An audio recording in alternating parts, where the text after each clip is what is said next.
The high desert wind carried a whisper of pain. He found her by the dry creek bed, a crumpled form against the unforgiving dust. Her face was a canvas of bruises, her breathing shallow and ragged. As his strong hands reached to lift her, a quiet, broken sound escaped her lips. "My ribs are already broken," she said softly. It wasn't a plea, just a fact.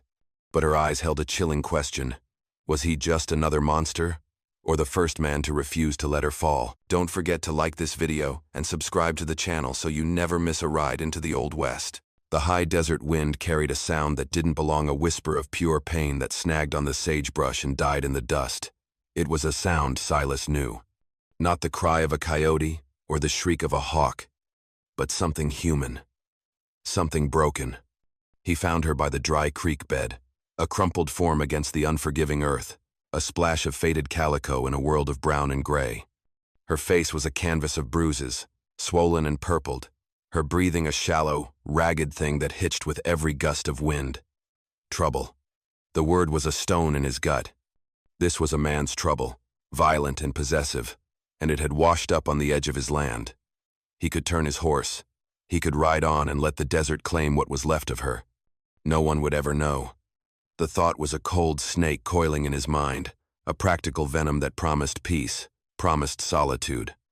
He had built his life on solitude, a fortress of silence against a world he no longer wanted. This woman was a breach in that fortress. She was a question he didn't want to answer, a story he didn't want to hear. Yet, he swung down from the saddle, his boots sinking into the soft dirt. As his shadow fell over her, one of her eyes fluttered open, a sliver of terrified blue in the ruin of her face. His hands were large, calloused from leather and wood, and as they reached for her, a quiet, broken sound escaped her lips, barely louder than the wind itself. "My ribs are already broken," she said softly.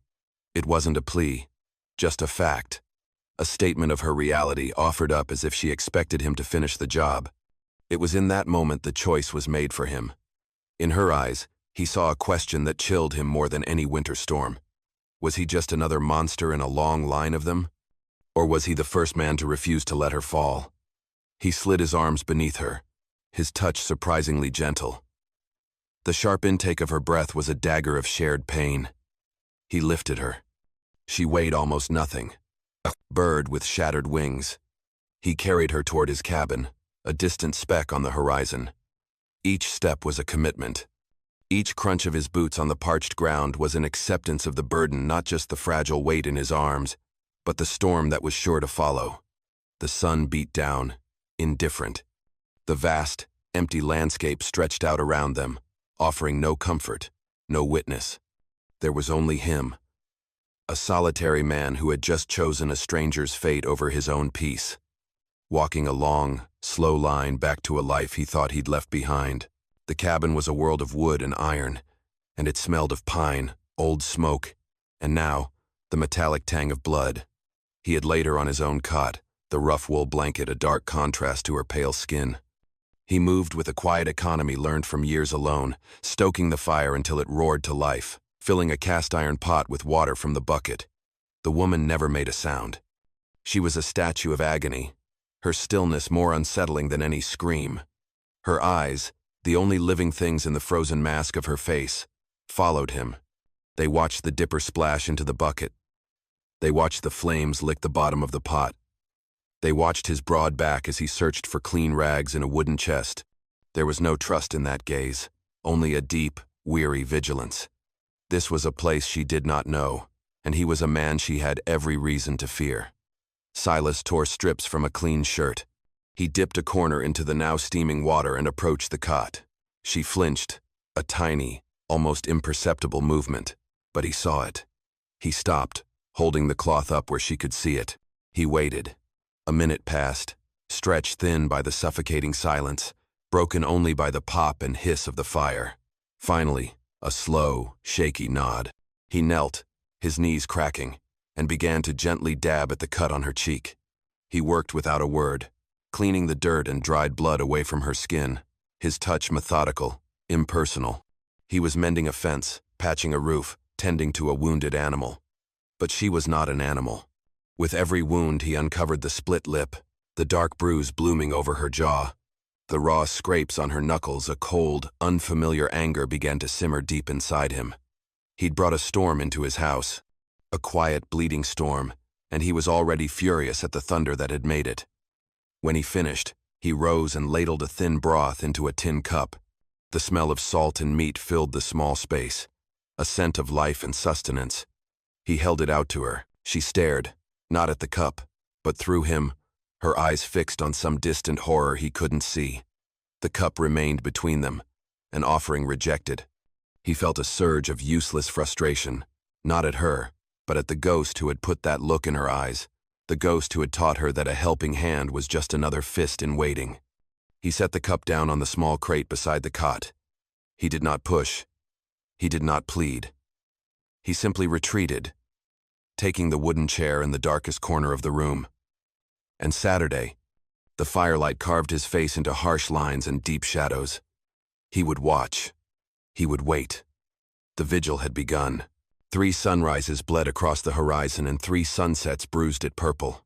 Time in the cabin measured itself not in hours, but in rituals. The rising steam from the kettle, the quiet scrape of a spoon against a bowl, the setting out of food and water on the crate beside her cot, an offering left at an altar of pain. For 2 days, the food remained untouched. He would return from his chores to find the broth cold, the bread stiff, the silence in the room heavier than before.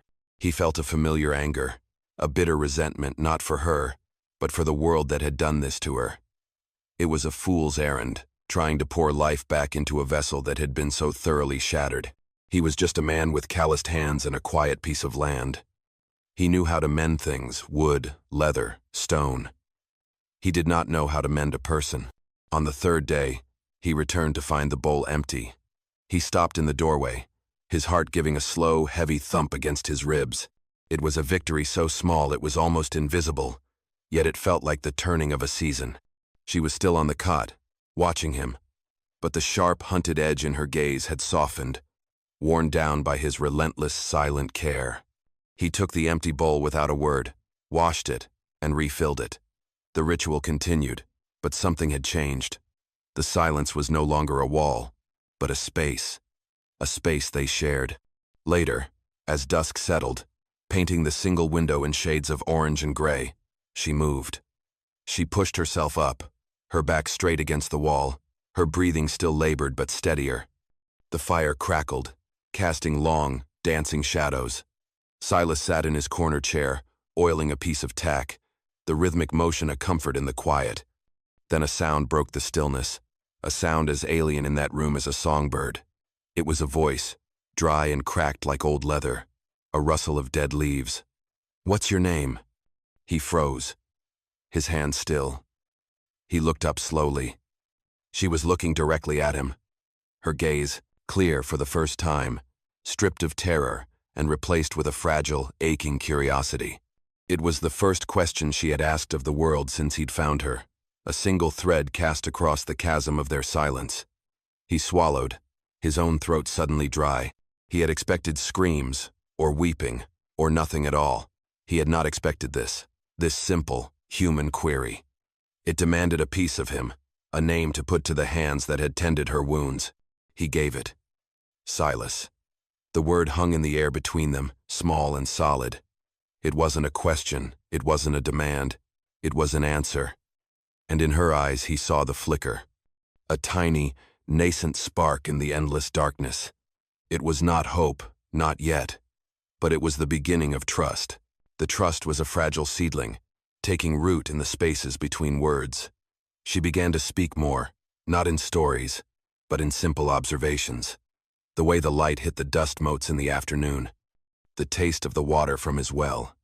One evening, as the fire painted their faces in flickering gold, she offered him her name, Ilara. It was a small, smooth stone dropped into the well of their silence, and Silas held it in his mind as something precious and heavy. The seedling was growing, but the night was when the ghosts came. The darkness did not bring peace, it brought echoes. Silas was startled from a light doze in his chair by a sound that was not the wind. It was a choked, guttural whimper from the cot, the sound of an animal caught in a trap.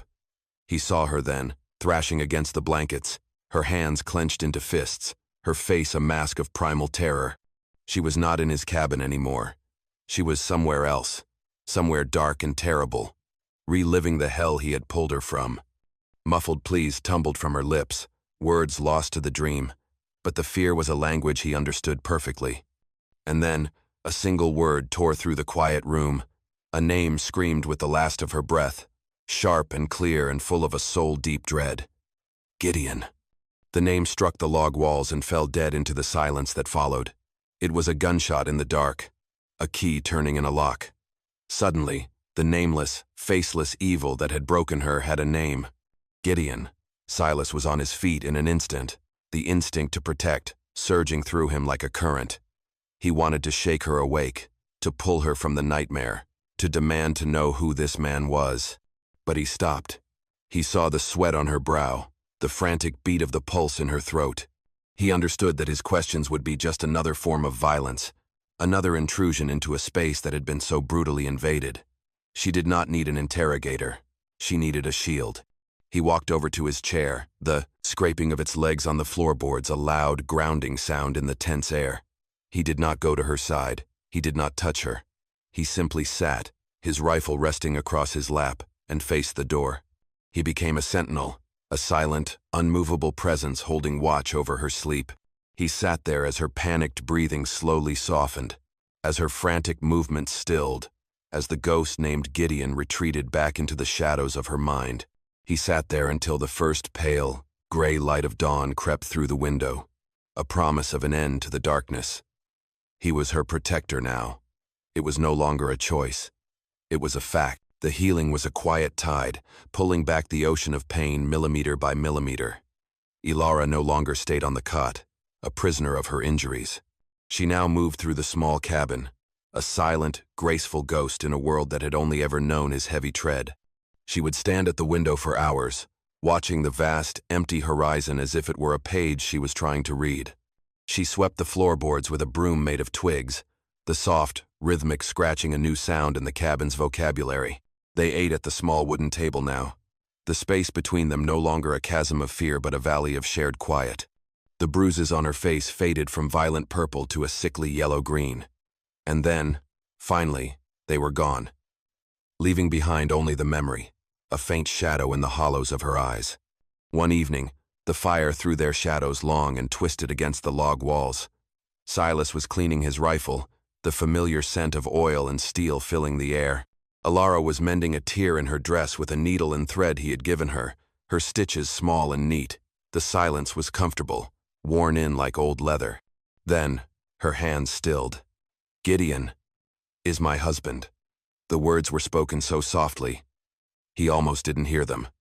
He stopped his work, the rag frozen in his hand. He looked at her. She wasn't looking at him, but at the needle in her fingers, as if the entire story was held within its sharp point. He bought me, she continued, her voice flat, devoid of emotion. My father owed him a debt, a gambling debt. She paused, took a breath. He has money, from silver mines. He liked beautiful things. He said I was his prize, a bird for his golden cage. Silas felt a cold knot tighten in his stomach. The faceless name from the nightmare now had a story, and it was uglier than anything he could have imagined. The cage had bars, she whispered. He didn't like me talking to people, to anyone. The first time he hit me, I smiled at the blacksmiths. Boy. Each sentence was a stone she laid down between them, building a monument to her suffering. She spoke of silk dresses that felt like chains, of lavish dinners eaten in suffocating silence, of a love that was not love, but ownership. She had endured. She had survived inside the cage. But then, she had decided to fly. I packed a bag. Just a few things from before. Before him. He found it under the bed. She finally looked up, and her eyes were not the eyes of a victim, but of a soldier recounting a battle. He said no one leaves him. He said he would break my wings so I could never even dream of the sky again. The final piece fell into place, the echo of her first words to him in the dry creek bed. My ribs are already broken. It was not a plea. It was a declaration. It was the price of her freedom. The story was over. The fire crackled, devouring the silence. Silas looked at the woman before him, Alara, no longer just a victim he had found, but a survivor who had walked through fire and left a monster screaming in her wake. And he knew, with a certainty that settled deep in his bones, that the fire was coming for them. The rhythm of the work was a prayer. Thump. The heavy post driver slammed into the top of the cedar post.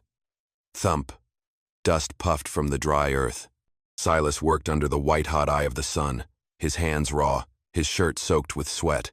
He was mending the western fence line, a simple, honest task that demanded nothing but muscle and time. This was his peace. The endless expanse of land, the familiar weight of his tools, the silence. He had almost forgotten what it was to share that silence. For weeks, Alara's presence had been a low hum beneath the surface of his solitude, a note of quiet company that he had, against all odds, begun to cherish. He paused, wiping a forearm across his brow, and his eyes scanned the ridgeline out of habit. It was a practice as old as his life on this land, watching for stray cattle, for signs of rain, for trouble. And there it was, a speck, a dark shape moving against the shimmering blue of the sky. It was not a deer or a coyote. It was a horse and rider. He watched, his body tensing. Drifters were rare, but they tended to meander, following the path of least resistance. This rider did not meander. He moved in a straight, unwavering line, a black arrow aimed directly at the heart of Silas's ranch. A cold dread, heavy and certain, began to pool in his gut. He turned. Alara was by the cabin, shaking out a blanket, the simple domestic act, a portrait of her returning life. He opened his mouth to call to her, to tell her to go inside, but the words died in his throat. She had gone still, utterly, unnervingly still. The blanket lay forgotten in a heap at her feet. Her hands were clenched at her sides, her face tilted up toward the ridge.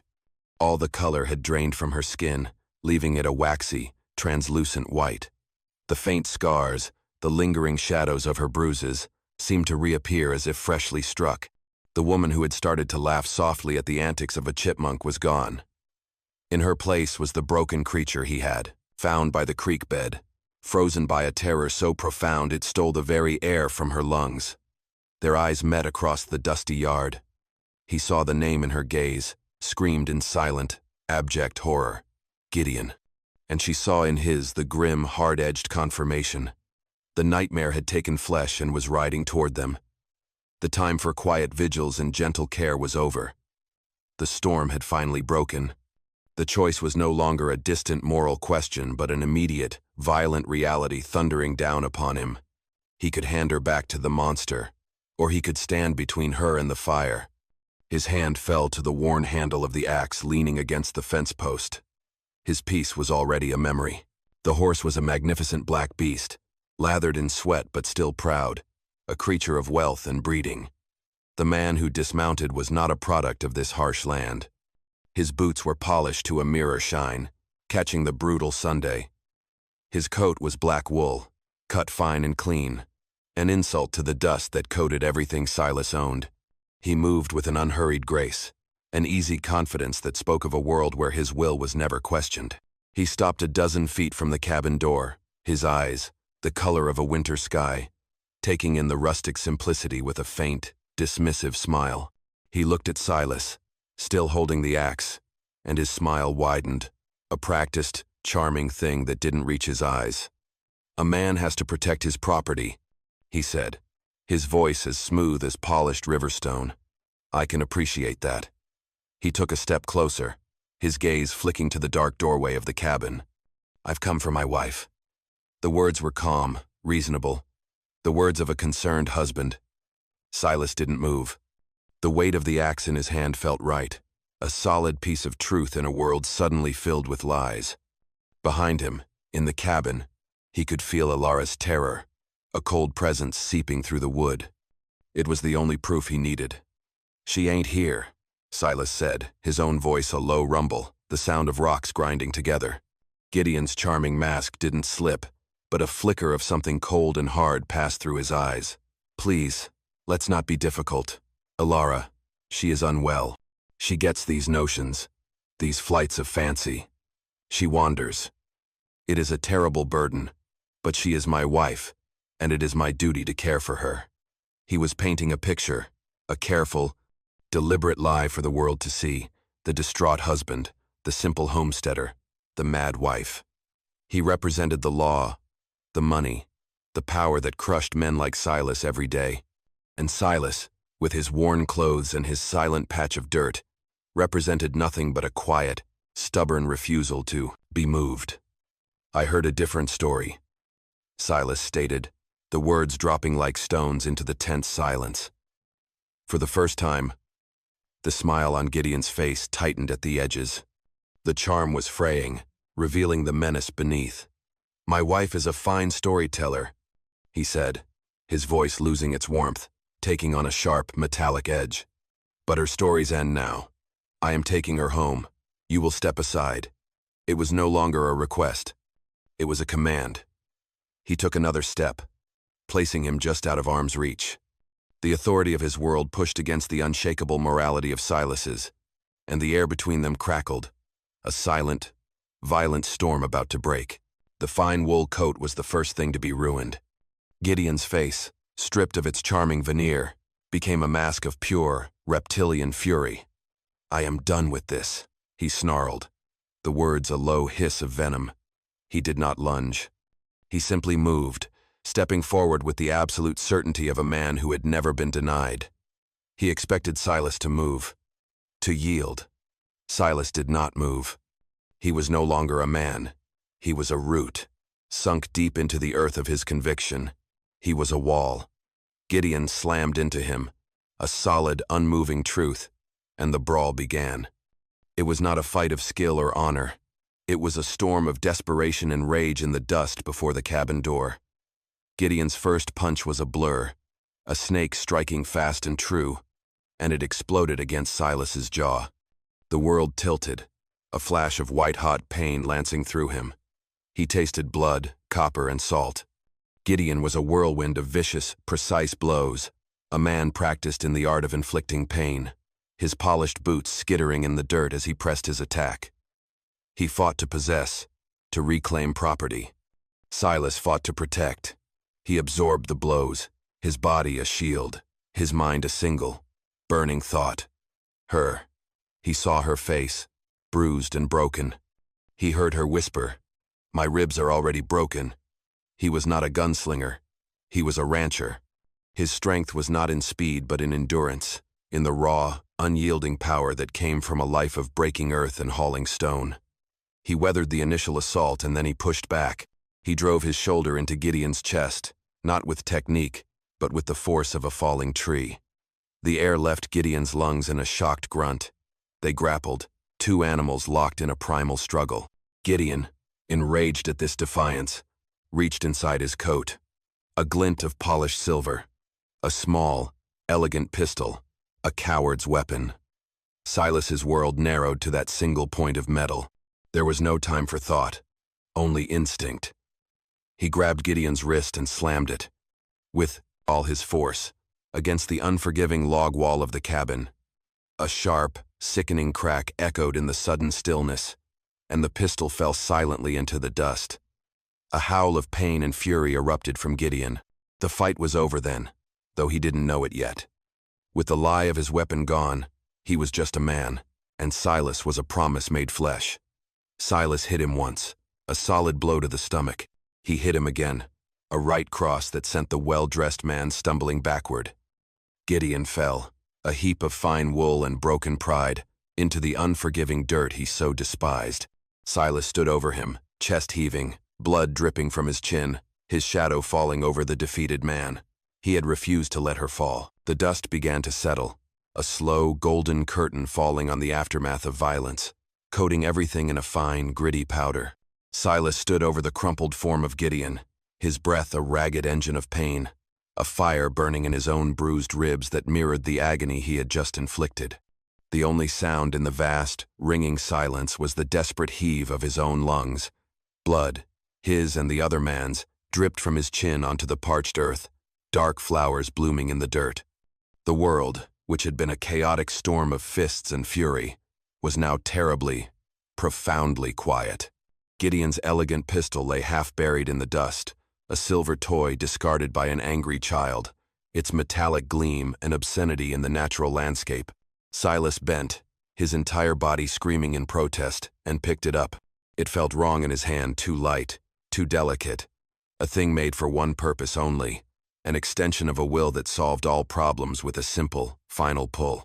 He looked down at Gideon, who was stirring, a low groan of agony escaping his lips. The man's face was a ruin of blood and swelling, his fine coat torn and stained with the very dust he held in contempt. The hatred in his eyes, however, was pure, a venomous promise of future vengeance that chilled Silas to the bone. The thought was a serpent in his mind, coiling and whispering with cold, practical logic. End it. One pull of the trigger. One simple act to ensure this poison could never seep back into the world, could never touch Alara again. It would be justice. It would be a mercy. But the image of Alara by the creek bed rose in his mind, her face a canvas of this same violence, her voice a broken whisper. The man who had carried her from that place, the man who had sat a silent vigil through her nightmares, was not an executioner. To kill Gideon now would be to become him another man using death to claim ownership over a life. He was a protector, and his work was done. "Get up," Silas said, his voice a raw rasp. The pistol did not waver, but it was not a threat of death. It was a verdict. Gideon struggled, pushing himself up with his one good arm, his body contorted in pain and humiliation. "My horse," he gasped, spitting a bloody tooth into the dust. "Start walking," Silas commanded, gesturing with the pistol toward the vast empty expanse that Gideon had ridden across with such arrogance. "Walk back to whatever hole you crawled out of." A look of disbelief, then pure, unadulterated fury, crossed Gideon's face. He was a man of power, of influence. Men like Silas did not give him orders, but he saw the unshakable resolve in Silas's eyes, a morality as hard and unforgiving as the land itself. Defeated, he turned and began to stumble away, a broken man in ruined clothes, his long, humiliating walk back to civilization the only sentence Silas would give. From the doorway, Alara watched. She had seen violence before, had known its sting, its coldness, its power to control. But this was different. This was a storm, raw and terrible, that had been unleashed not for possession, but for her liberation. She had just witnessed a man wield his strength not as a chain, but as a key. The immediate threat was gone, a shrinking speck on the horizon. The silence that rushed in to fill the void was heavier than any that had come before, thick with unspoken gratitude and the shared, terrible weight of what had just been done in the name of her freedom. The silence that followed the violence was different. It was clean. The weeks that passed were measured in the return of color to Alara's skin, the sound of her soft humming as she tended to the small herb patch she'd planted by the door, the easy way she now met Silas's gaze across the dinner table. The ghost named Gideon had been banished, not just from the land, but from the house of her mind. She was fully healed. The physical wounds faded into pale lines, the emotional ones transformed into a quiet strength that radiated from her like warmth from a hearth. The cabin, once a fortress of solitude for him and a prison of recovery for her, had become something else entirely. A sanctuary, a home. But a home is a place you choose, not a place you are washed up in by a storm. And one morning, Silas saw it in her eyes as she stared out at the vast, open plains. It was not the haunted look of a woman remembering, but the yearning gaze of a traveler planning her journey. He said nothing. He did not ask her to stay. To do so would be to build another cage, however gilded with kindness. He understood that his final act of protection was to let her go. That afternoon, he brought out his gentlest mare, a steady-eyed buckskin. He packed the saddlebags not with his own desires, but with her needs. A full water skin, smoked jerky wrapped in cloth, a warm wool blanket, and a small purse of coins he had saved for a winter he might not see. Every item was a quiet prayer for her safety, a silent testament to the bond forged in pain and fire. When he was done, she was standing there, her few belongings tied in a simple bundle. They stood before each other in the golden light of dawn, the world holding its breath around them. There were no words. There was nothing left to say that hadn't already been said in shared meals and silent vigils. Their goodbye was a long shared look, a universe of gratitude, respect, and sorrow passing between them. It was an acknowledgement of the man who had refused to let her fall, and the woman who had found the strength to stand on her own. He had been her shield. She had been his redemption. She placed a hand on the mare's neck, then mounted with a grace that spoke of a life before cages. She looked back at him once, a final, searing image of the man who was a root, a rock, a wall. Then she turned her face to the east and rode away. Silas watched her go, a lone figure shrinking against the magnificent, bleeding edge of a new sunrise. He had saved her from a monster, from a beating, from the dust of a dry creek bed. But was that the real rescue? Or was the true salvation in this final aching moment? The act of giving her back the horizon,